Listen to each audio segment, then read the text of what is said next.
Hello दोस्तों, नमस्कार। स्वागत है आप सभी का आपके अपने YouTube channel study with engineer Suhail मंजिल तक सफ़र में। दोस्तों, उम्मीद करता हूं आप सभी लोग बहुत ही ज़्यादा अच्छे होंगे और आप सभी लोग अपनी तैयारी को बहुत ही शानदार तरीके से मेरे भाई कर रहे होंगे। तो दोस्तों, आप सभी को पता है कि हम लगातार यूपी पुलिस रेडियो ऑपरेटर के ऊपर वीडियो लेकर आ रहे हैं, जिसमें दोस्तों मैंने आपको यूपी पुलिस रेडियो ऑपरेटर की एक तो फुल स्ट्रेटेजी बताई कि किस हिसाब से हमें यूपी पुलिस रेडियो ऑपरेटर की तैयारी करनी है, किन किन सब्जेक्ट पर हमें ज़्यादा फोकस करना है, कौन सी चीज़ें हमें अपने रूटीन में लेकर आनी है, वो सब वीडियो मैंने आपके लिए बताई। उसके बाद दोस्तों मैंने आपके साइंस की स्ट्रेटेजी बताई, फिर मैंने आपको मैथ्स की स्ट्रेटेजी बताई और उसके बाद दोस्तों कल मैंने आपको बताई थी हिंदी की स्ट्रेटेजी और बेस्ट बुक। तो कल सभी लोगों ने कमेंट की थी कि सर रीजनिंग की स्ट्रेटेजी हमें फिर से बता दीजिएगा, एक बार और हमें रीजनिंग की स्ट्रेटेजी बता दें और रीजनिंग की स्ट्रेटेजी के साथ में रीजनिंग के लिए कौन सी बुक हमारी बेस्ट रहने वाली है, कौन से टॉपिक हमारे बेस्ट रहने वाले हैं, वो भी सर आप बता दीजिएगा। तो चलिए दोस्तों, आज इस वीडियो में आप सभी का स्वागत है और जो भी अपने इस परिवार पर नए हैं दोस्तों, चैनल को आप सभी लोग जरूर सब्सक्राइब कर लें, वीडियो को आप सभी लोग लाइक जरूर कर दें और अगर अंत तक वीडियो आपको पसंद आए तब आप लाइक करिएगा, अन्यथा आप लाइक मत करिएगा। चलिए, तो सबसे पहले हम लोग देखते हैं भाई रीजनिंग की, और ये रीजनिंग का दोस्तों मैंने सिलेबस लिखा है, ठीक है। इसके बाद भी दोस्तों बहुत सी चीज़ें हैं जो आपकी रीजनिंग में बचती हैं, लेकिन वो बेसिक सी चीज़ें होती हैं जो हमारी आईक्यू लेवल के ऊपर डिपेंड करती हैं, ठीक है। कुछ आईक्यू लेवल के क्वेश्चंस भी और कुछ टॉपिक आते हैं, वो भी दोस्तों मैंने यहाँ पर लिखे हैं। मतलब आपका कुछ भी दोस्तों इसमें रहेगा नहीं रीजनिंग के सिलेबस में, और आप इसमें कैसे अपना एकदम बेहतरीन स्कोर कर सकते हैं वो सब कुछ हम लोग इस वीडियो में दोस्तों डिस्कस करेंगे। तो सबसे पहले हम लोग बात करते हैं भाई, क्या लिखा है मैंने, एनालॉगी, जिसे दोस्तों हम लोग समरूपता वाले क्वेश्चंस कहते हैं। ये आपका चैप्टर ऐसा होता है एनालॉगी का जो आपके हर एक सब्जेक्ट, हर एक आपके एग्जाम में दोस्तों काम आता है। और एनालॉगी दोस्तों बहुत ही आसान आपकी जो है यूपी पुलिस रेडियो ऑपरेटर हो चाहे यूपी पुलिस कांस्टेबल हो, आपकी रीजनिंग ठीक ठाक पूछी जाती है। आप ये नहीं कहेंगे कि रीजनिंग बहुत कठिन होती है। आराम से स्टूडेंट अगर 1 से 1.5 महीना 2 महीना भी उसने प्रैक्टिस करी है रीजनिंग की, तो आराम से दोस्तों आप रीजनिंग का कोई भी क्वेश्चन नहीं छोड़ेंगे। तो एनालॉगी पूछी जाती है। उसके बाद दोस्तों सिमिलैरिटीज, जिसे दोस्तों हम बोलते हैं समानता। उसके बाद दोस्तों डिफरेंसेस, जिसे हम बोलते हैं भिन्नता। ये भी दोस्तों क्या है, आपके टॉपिक है जो इसमें पूछे गए हैं। लेकिन कुछ चीजें इसमें रीजनिंग के सिलेबस में मैंने ऐसी देखी, जैसे आपका जो है समानता सिमिलैरिटीज है और आपके डिफरेंसेस है, प्रॉब्लम सॉल्विंग है, ठीक है। और आपके दिखाता हूं मैं, और कौन सा रहा भाई, कौन सा रहा, और है आपका बस, हाँ, ये चीज़ें ऐसी हैं दोस्तों जो मतलब हमारे उन क्वेश्चंस में ही पूछी जाती हैं दूसरे तरीके से, लेकिन इन्होंने यहाँ पर अलग से दे रखा है, तो आपको घबराने की ज़रूरत नहीं है। जब भी आप ऑफिशियल सिलेबस देखेंगे तो उसमें 3 प्रकार का आपका सिलेबस टूटा हुआ मिलेगा आपको। एक तो रीजनिंग का मिलेगा, एक आईक्यू टेस्ट का मिलेगा, एक बुद्धिलब्धि का मिलेगा आपको। तो हमें उन चीज़ पर नहीं पड़ता है, जो बेसिक सी चीज़ें आपसे पूछी जाती हैं रीजनिंग में, वो यही सब चीज़ें हैं जो मैंने यहाँ पर लिखी हैं, ठीक है। जैसे आपका क्या है, स्पेस विजुलाइजेशन, जैसा खाली स्थान भरना, ABCD वगैरह कुछ दे देते हैं ना, ABCD ऐसा करके कुछ लिखते रहते हैं कि A B, फिर ऐसे लिख देता है D B A, फिर स्पेस दे देता है, फिर C A D, फिर स्पेस। तो इस प्रकार से दोस्तों क्वेश्चन बनता है, वो दोस्तों ये क्वेश्चन होते हैं, ठीक है। स्पेस विजुलाइजेशन, खाली स्थान, प्रॉब्लम सॉल्विंग, जिसे हम कहते हैं समस्या को सुलझाना। आप लोग बस मेरी एक बात को मानेंगे, इसमें रीजनिंग में आप लोगों को ज़्यादा से ज़्यादा क्वेश्चंस की प्रैक्टिस करनी है, अन्यथा आपको कुछ नहीं करना है। ज़्यादा से ज़्यादा क्वेश्चंस की प्रैक्टिस करेंगे, आपका एक भी क्वेश्चन रीजनिंग का नहीं बचेगा, इस बात की गारंटी आपको मैं दे दूंगा, ठीक है। केवल 2 सब्जेक्ट दोस्तों आपके ऐसे हैं जो आपका सिलेक्शन करवाएंगे। एक तो है आपका रीजनिंग, क्योंकि रीजनिंग आपकी मैथ में भी पूछी जाएगी, तो रीजनिंग और हिंदी, ये दोनों सब्जेक्ट आपके लिए बहुत ज़्यादा इम्पॉर्टेंट हैं। और अगर इसके बाद कोई इम्पॉर्टेंट है तो वो है आपकी फिजिक्स।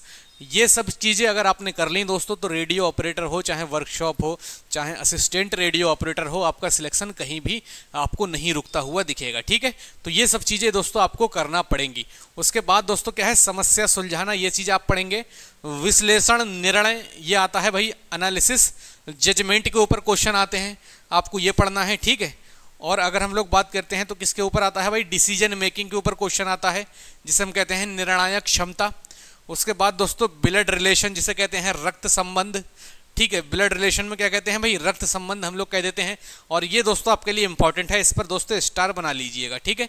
ब्लड रिलेशन के ऊपर स्टार बना लेंगे, एनालॉगी के ऊपर स्टार बना लेंगे मेरे भाई, ठीक है। खाली स्थान के ऊपर स्टार बना लेंगे। जिस पे ऊपर स्टार बना रहा हूँ यहाँ से क्वेश्चन आपके अच्छे खासे पूछे जाते हैं, ठीक है। ब्लड रिलेशन के ऊपर स्टार बनाएंगे।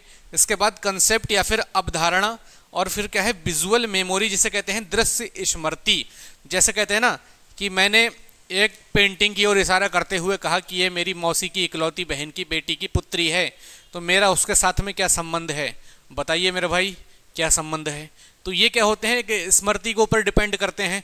कुछ क्वेश्चन दोस्तों क्या होते हैं ब्लड रिलेशन में ही पूछ लेता है कि मेरे चाचा की मामी की ताऊ की ये बेटा है और इसका मेरे साथ क्या संबंध है, ब्लड रिलेशन में पूछता है। ठीक है, तो ब्लड रिलेशन आपके लिए इंपॉर्टेंट है, सिटिंग अरेंजमेंट आपके लिए इंपॉर्टेंट है, डिकोडिंग एंड कोडिंग आपके लिए इंपॉर्टेंट है मेरे भाई, और आपके लिए डायरेक्शन एंड टेस्ट इंपॉर्टेंट है, डाइस जिसे हम पासा बोलते हैं, काउंटिंग ऑफ फिगर।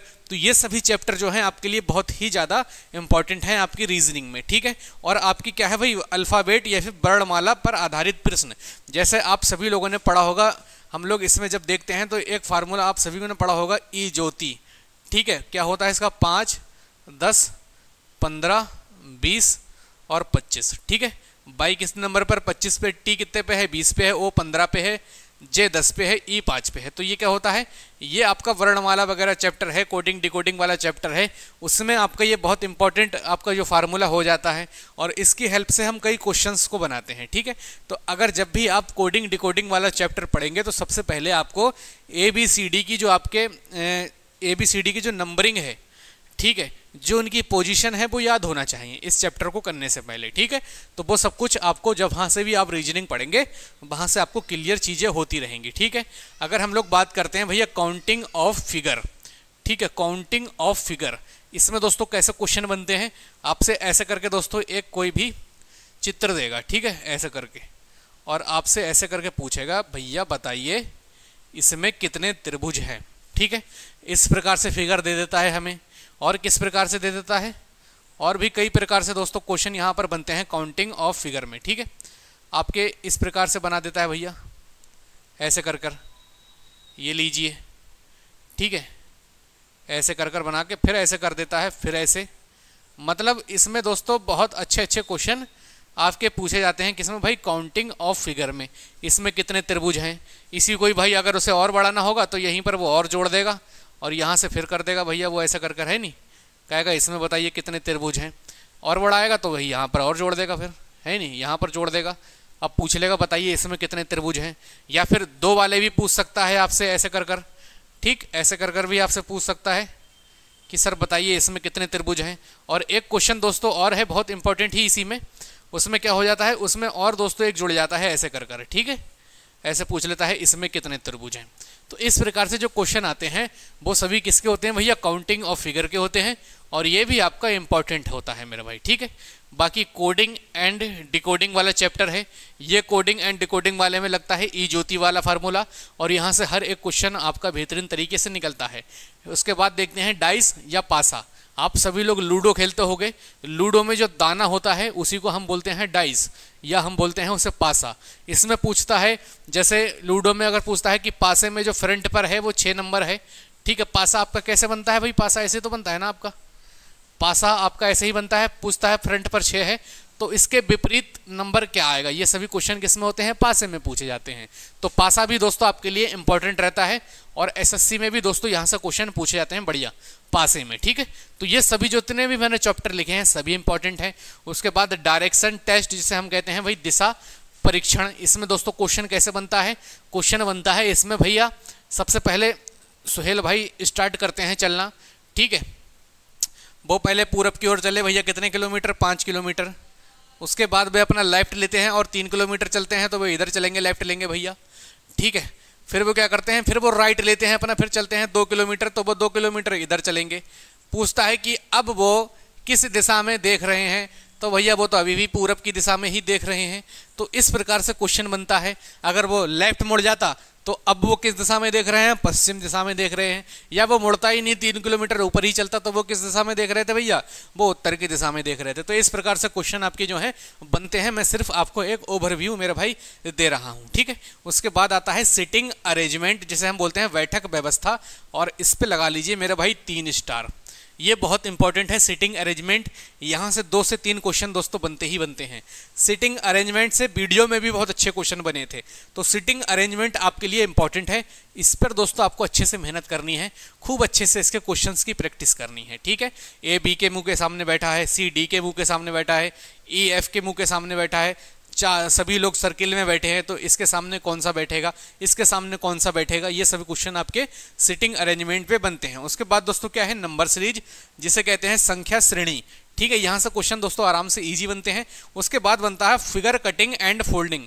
जैसे फिगर कटिंग एंड फोल्डिंग की हम लोग बात करते हैं, तो जैसे मैंने यहाँ पर एक फिगर ड्रॉ किया, ठीक है, इस पर हम लोग क्या कहते हैं, मैंने यहाँ पर इसको यहाँ से काटा इसको और इस पर 2 डॉट लगाए, फिर इससे पूछता है कि आगे इसकी जो आकृतियाँ निकल कर आएंगी फिगर कटने के बाद, वो कैसी आकृतियाँ निकल कर आएंगी, वो कहीं दिखाएगा आपको इधर कटा हुआ, किसी में दिखाएगा इधर कटा हुआ, इधर कटा हुआ, इधर कटा हुआ, इधर कटा हुआ।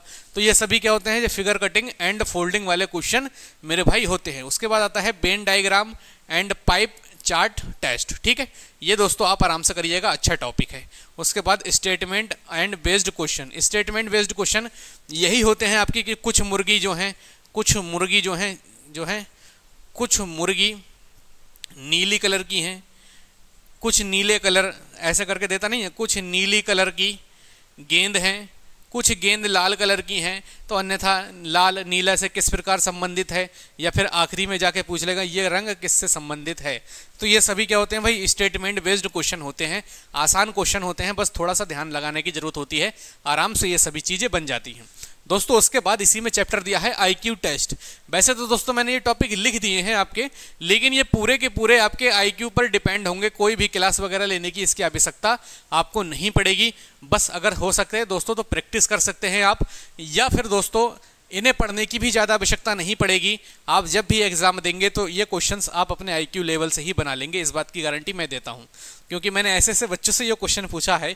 मेरे एक छोटी सी लड़की आती है, उससे भी मैंने पूछा था एक बार क्वेश्चन, आपका एक कानून व्यवस्था से पूछा था, तो उसने तक उसका आंसर दे दिया था भाई। तो ये आईक्यू बेस्ड पर आपके क्वेश्चन होते हैं, आराम से आपके क्वेश्चन बन जाते हैं। जैसे कानून एवं शक्ति व्यवस्था पे आ जाएगा, सांप्रदायिक सद्भाव पे आ जाएगा, अपराध नियंत्रण कैसे कर सकते हैं, विधि का शासन क्या है, अनुकूलन की क्षमता क्या है, व्यावसायिक कानून सूचना बेसिक स्तर की, पुलिस मुद्दे एवं कानून व्यवस्था, या फिर व्यवसाय के प्रति रुचि, या फिर मानसिक दृढ़ता और वगैरह जो भी आपके चैप्टर दिए होते हैं वो सभी आपको दोस्तों कर लेने हैं, ठीक है। तो ये दोस्तों जो है आपका रीजनिंग का पूरा सिलेबस है, और पूरी दोस्तों मैंने आपको जानकारी दी है। सिर्फ और सिर्फ दोस्तों आपको मैं बार बार कहूँगा, एक तो Hindi plus reasoning plus physics, ये दोस्तों 3 चीज़ें आप तैयार कर लो, आपका सिलेक्शन इसमें कोई भी नहीं रोक सकता। रेडियो ऑपरेटर हो, चाहे वर्कशॉप हो, चाहे UP police assistant radio operator हो, आपका सिलेक्शन आपके हाथ में है मेरे भाई। बस इन 3 चीज़ों पर आपको मेहनत करनी है, इन 3 चीज़ों पर आपको थोड़ा फोकस कर लेना है मेरे भाई, ठीक है। तो अब मेरे भाई अगर आपको वीडियो अच्छी लगी हो तो अब आप शेयर कर सकते हैं, और अभी तक आपने लाइक नहीं किया है तो आप लाइक कर लीजिए मेरे भाई। और अभी तक अगर आपने चैनल को सब्सक्राइब नहीं किया है, आप अपने इस परिवार का अभी तक हिस्सा नहीं बने हैं, तो अपने इस परिवार का हिस्सा आप बन जाइए मेरे भाई, ठीक है। हम लोग ऐसे ही अच्छी अच्छी शानदार वीडियो आप सभी के साथ लेकर आते रहेंगे, और हम जल्दी ही दोस्तों संडे से आपके लिए यूपी पुलिस रेडियो ऑपरेटर का प्रैक्टिस सेट स्टार्ट कर रहे हैं। तो आप सभी लोग संडे से ज़रूर आएंगे। डेट मैं अनाउंस कर दूंगा कि इस संडे से करना है या फिर नेक्स्ट संडे से करना है, क्योंकि हो सकता है दोस्तों मुझे किसी काम से दिल्ली जाना पड़े इस संडे को। तो इस संडे को अगर मैं दिल्ली गया दोस्तों तो मैं कम्युनिटी पर डाल दूंगा, वरना आपका संडे से प्रैक्टिस सेट चालू हो जाएगा मेरे भाई, ठीक है। तो ऐसे ही हंसते रहिए, मुस्कुराते रहिए, और ज़बरदस्त तरीके से अपनी तैयारी को करते रहिए, हर गम भुलाकर। और मेहनत बस आपकी अच्छी होनी चाहिए, क्योंकि लाइफ में अगर कुछ काम आना है मेरे भाई तो आपकी मेहनत, आपकी पढ़ाई आपके काम आनी है, ठीक है। उसके बाद ही बाबू सोना करने का टाइम मिलेगा मेरे भाई, अभी मत पड़िएगा इन चक्करों में, ठीक। चलिए दोस्तों मिलते हैं नेक्स्ट वीडियो में, तब तक के लिए जय हिंद जय भारत।